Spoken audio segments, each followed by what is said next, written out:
Right, so I'm back over here and I've done some more bits and pieces on the Rover. I can't remember quite where I was last time, but I have scraped all of the floor and then coated it in some rust remedy. This side didn't go quite so well, as you can see, as I've now managed to make a couple more holes, which I was over the moon about that. Anyway, but yeah, I've finished putting the door rubber retainer on the front door and on the back door, and I've got all of the D-pillar in.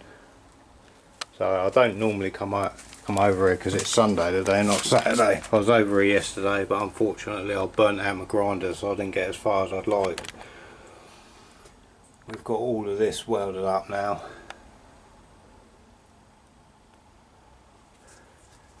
So all I've come over here really to do is to put some red oxide over all the floor pans, obviously not that bit down there, and put some underneath and over some of the areas that need it, you know, just to give it a little bit of protection. I know it's porous and it's not ideal, but it'd be better than nothing on there, although it has got sort of etch primer on some of it. But yeah, I'm going to paint some of that on there, then I'll show you what it looks like. Go.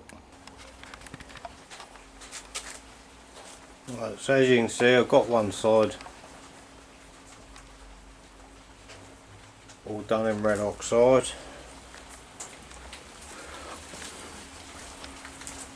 I've also done all of that bit all up under the wheel arch, which did sort of have etch primer chucked on it, and it hadn't gone surface rusty, believe it or not. So you can see in there again,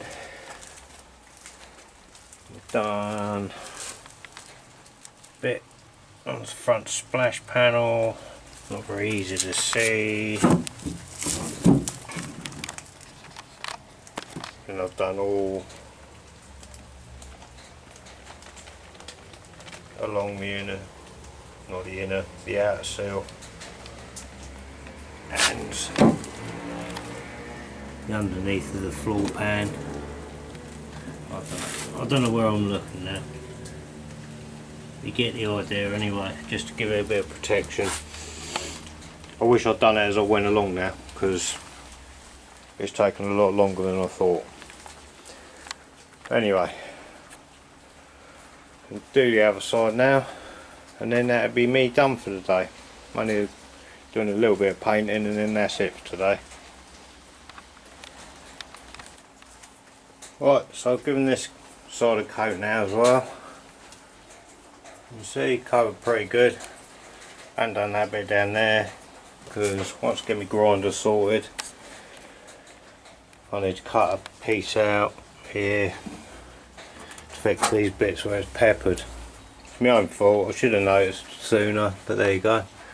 All that side looks lovely jubbly now, all like drying out. Feels good. Down in the, well, I was going to say pockets then, but they're not pockets. I was thinking there was a mini then for a minute. But yeah, down in there under the seat, it's all coated up. Yeah, the seal's all coated up on this side,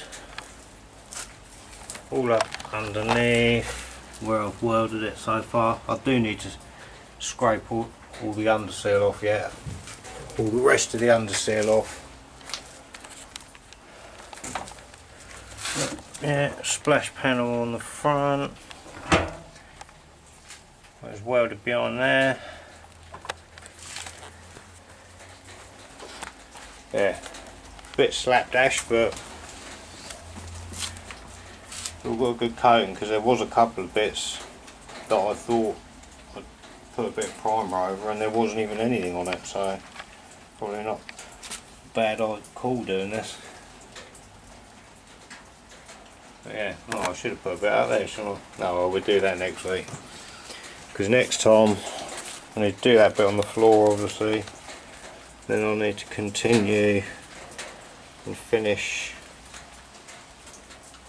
the rear splash panel and what it mounts to, like sort of the side of the boot floor. But there isn't that much welding to do yet, and obviously I've got to finish that, so that's probably a day's welding. Then we've got a bit at the back here. I think there's a little hole down there inside the boot floor, which I need to sort that out. That is rotten as a pear. I might cheat with that, because basically all it's for is to mount the rear valance on. So I know some people say it's a jacking point, but I'm stuffed if I'd use that. So I might use a couple of bits of inch box section welded together and then cut that into there.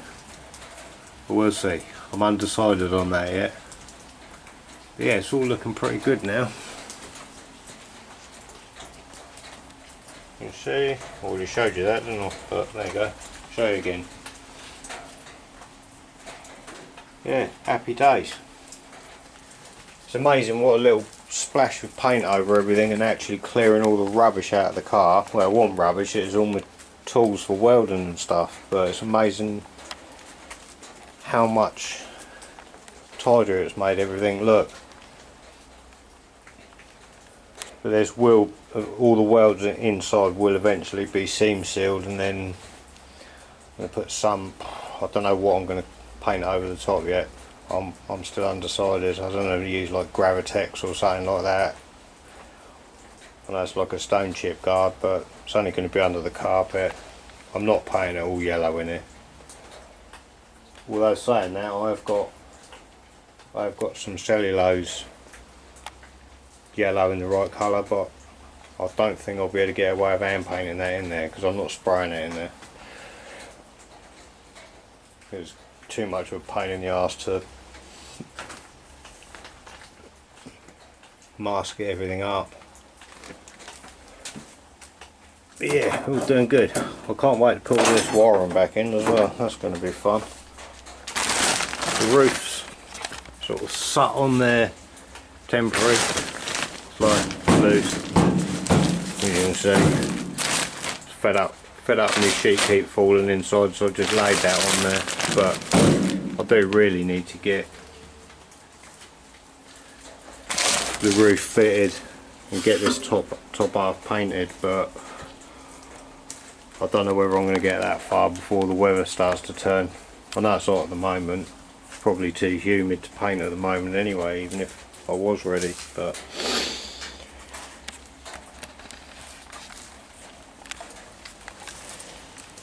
anyway, yeah, so next time I'll do these bits of welding. You can see it from inside the boot there, look. And then we'll go from there. So does anyone want to see me do some more welding, or do you just want me to keep updating? It's entirely up to you. But I've been struggling to find time to do the filming, but like the last couple of times I've been over, it's been so hot. I'll be honest, I've been lazy and I haven't filmed anything. I took a few photographs now on Facebook, and Stu's Rover rebuild, similar to what it is on YouTube, but not exactly the same. Anyway, right, till next time. It's chucking it down rain now, and I'm going home.